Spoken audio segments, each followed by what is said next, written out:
এই ছোট্ট জীবনে অনেকটা অভিজ্ঞতা হয়েছে, আর সেই অভিজ্ঞতা থেকে বলছি, জীবনে কোনো কিছু ধোঁকা দিলেও আপনাকে কিন্তু আপনার ছোট্ট বড় যে কোনো সঞ্চয় ধোঁকা দিবে না।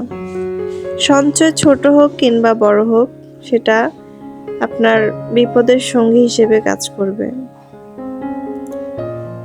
তাই যখন যেভাবে পারেন অল্প হলেও সঞ্চয় করুন।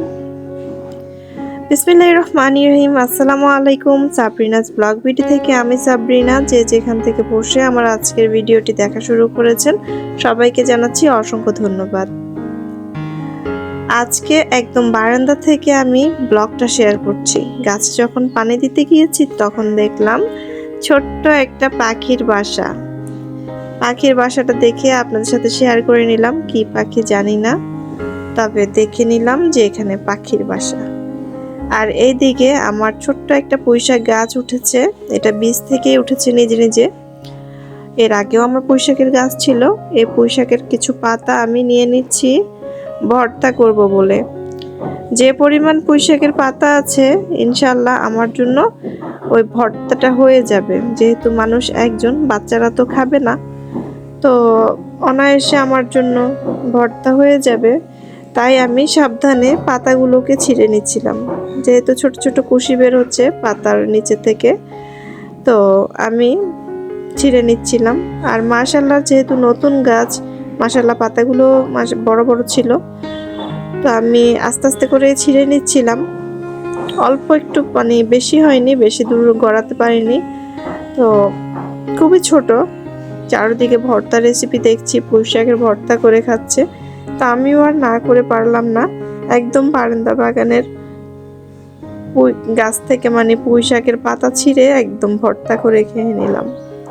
আর এদিকে আমার ছেলেটা হচ্ছে যে আমি যা করব তাকেও তা করতে হবে। ওরাও পুঁইশাকের পাতা মানে ও ছিঁড়বে, আমার ছেলেও ছিঁড়বে। তো আমি বললাম যে ঠিক আছে, তুমি দুইটা ছিঁড়ো, এরপরে নেমে যাও। তো পরিমাণ মতো পুঁইশাকের পাতা নিয়েছি। আর অন্যদিকে আমি মাছ ভাজতে দিচ্ছি। এখানে আমি রুই মাছ, তেলাপিয়া মাছ ভেজে নিচ্ছি, কারণ আমি এক ভর্তাতে আমি রুই মাছটা ব্যবহার করব, আর বাচ্চাদের জন্য তেলাপিয়া মাছটা ব্যবহার করব। আর এইদিকে মাছটা ভাজি হয়ে যাচ্ছে। মাছটা ভাজতে ভাজতে আমি অন্যান্য উপকরণগুলো সবকিছু রেডি করে নিয়েছি ভর্তার জন্য।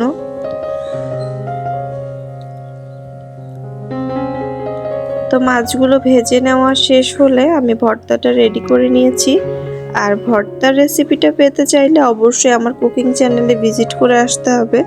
সাবরিনাস কুকিং স্টুডিও হচ্ছে আমার কুকিং চ্যানেল। তো ওখানে আমি আমার এখন যত সব রেসিপি আছে সব কিছুই শেয়ার করে থাকি। এই ভর্তার রেসিপিটাও পেয়ে যাবেন সাবরিনাস কুকিং স্টুডিওতে, যদি দেখতে চান। আমার কাছে তো অনেক ভালো লেগেছে, আশা করি আপনাদের কাছেও ভালো লাগবে। ভাত খাওয়ার শেষে আমি চলে যাই আব্দুল্লার ফ্রেন্ডের বাসায়। ভাবি অনেকদিন ধরে বলছিল যে ওনাকে আমি কাঁচা আমের জেলি বানিয়ে দেওয়ার জন্য। উনি হচ্ছে আমার কুকিং চ্যানেলের ভিডিও দেখে দেখে অনেক বেশি মানে আগ্রহ প্রকাশ করছিল যে কাঁচা আমের জেলিটা বানানোর জন্য।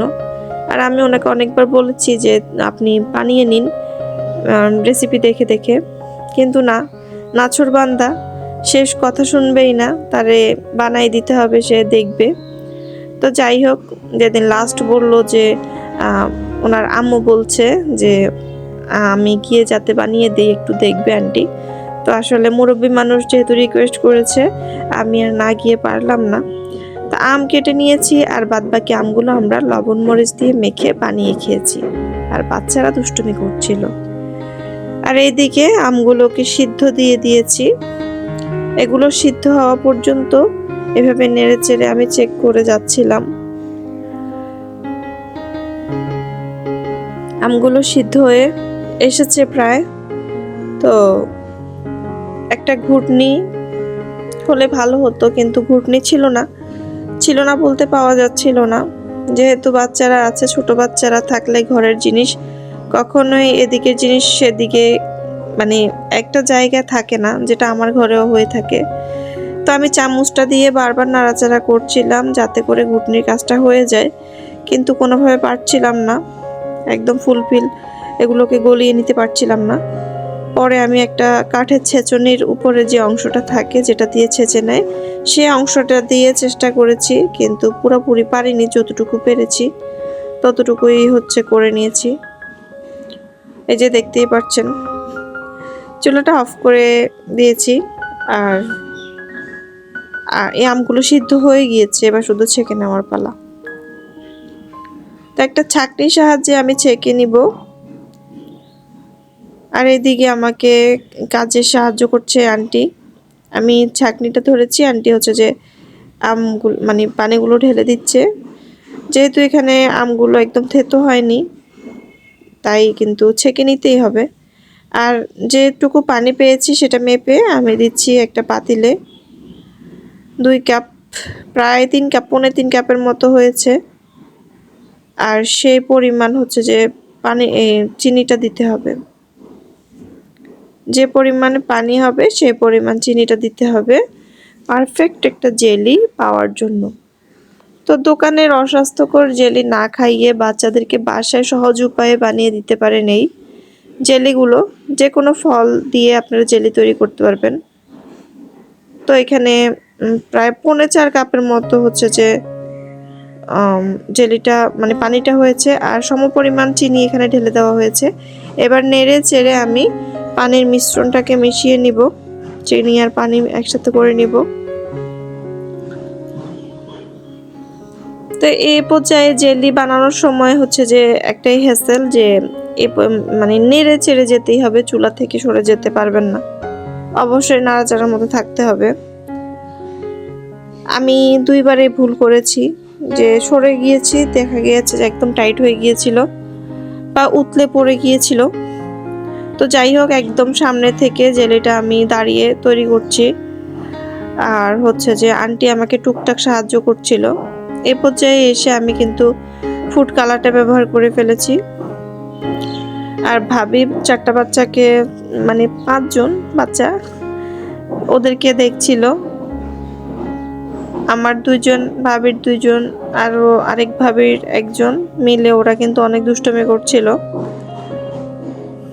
তো ওদেরকে ভাবি দেখছিল, আমি এখানে চুলার সামনে ছিলাম, আন্টি আমার পাশে ছিল। তো যাই হোক, বাজারে ভেজাল যুক্ত খাবার আর ভেজাল মুক্ত খাবারের মধ্যে অনেক ডিফারেন্স আছে।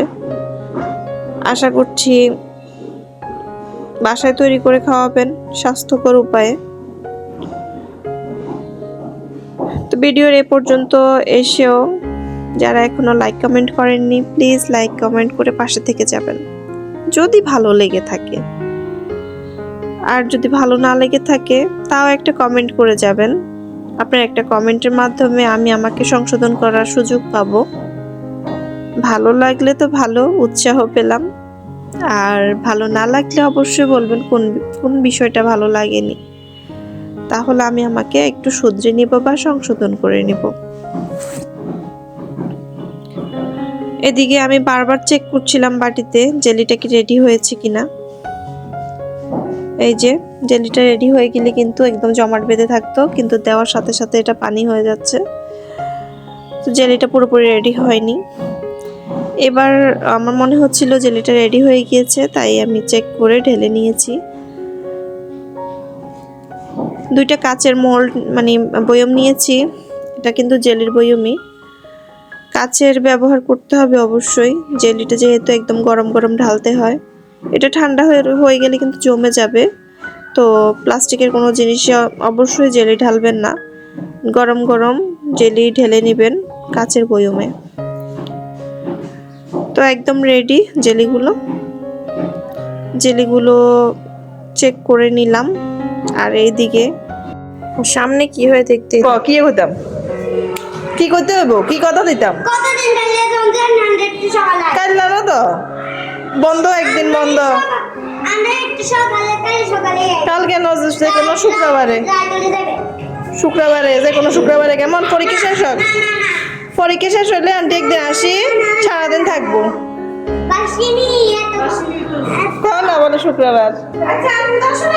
শুক্রবারে আমু যা পরীক্ষা শেষ হবো না, এগুলো তো শুক্রবার আসলে। তো ওদের বাসা আর আমার ছেলের ক্লাসমেটের বাসা মানে ফ্রেন্ডের বাসা প্রায় মানে এই দরজার ওই দরজা। আর ওদেরকে হচ্ছে যে আমি চিনি হচ্ছে যে একদম ছোট থেকে, আজকে 7 বছর। তো ওদের সাথে সম্পর্ক অনেক ভালো। তো ওদের বাসায় কেন গেলাম না, কেন থাকলাম না, এটা নিয়ে ছোট বাবুটার বায়না ছিল। তো ওকে কথা দিয়ে আসতে হয়েছে, নেক্সট টাইম গেলে আমি ওদের বাসায় থাকতেই হবে। আর এদিকে বাসায় মানে রাত্রেবেলা যখন বাচ্চারা ঘুমায় তখন আমি একটা ছোট কৌটায় হচ্ছে যে কিছু ডেলি মানে যেদিন যা পেরেছি সেদিন এটা সঞ্চয় করেছিলাম। এটা হচ্ছে মানে মাসে কত টাকা সঞ্চয় হয় বা করতে পারি, জমাতে পারি সেটা দেখার জন্য রেখেছিলাম। তো যাই হোক, যখন একদম হাত খালি হয়ে গিয়েছে, মানে আমার কাছে আর কোনো টাকা নাই, তো ওই অবস্থায় কি করব বুঝতেছিলাম না। যেহেতু বাইরে গেলেই হচ্ছে টাকা খরচ হবেই। আর আমার তো ছেলে মেয়ে দুটাই আছে, দুজনের জন্য কিন্তু আমাকে বাড়তি খরচ করতে হয়। তো তখন হচ্ছে যে আমি কৌটাটা মানে খুলে ফেলি, টাকাগুলো বের করে আর গুনছিলাম যে কত টাকা হয়েছে। তো গুনে আমি যেটা পেলাম এখানে সব মিলিয়ে 1070 টাকার মতো হয়েছে। তো আসলে এই 1070 টাকা যদি আমার হাতে থাকতো আমি অনেক আগেই খরচ করে ফেলতাম। কিন্তু ওই যে 50 টাকার নোট বেশি ছিল, 50 টাকার নোট, 20 টাকার নোট যেটা নতুন দেখতাম সেটা রেখে দিতাম। তো এখন একদম লাস্টে এসেও এই সঞ্চয়টা আমাকে একটু কাজে দিয়েছে। একদম যখন হাত খালি হয়ে যায়, ব্যাগে ছিল 50 টাকা, তখন এই সঞ্চয় আমাকে সে 50 টাকার জায়গায় 1000 টাকা করে দিয়েছে। এজন্যই বলছিলাম যে সঞ্চয় কখনো ধোঁকা দেয় না। তাই জীবনে ছোট হলেও অল্প পরিমাণে হলেও সঞ্চয় করতে থাকুন। আজকে এ পর্যন্ত, ফিরে আসবো নতুন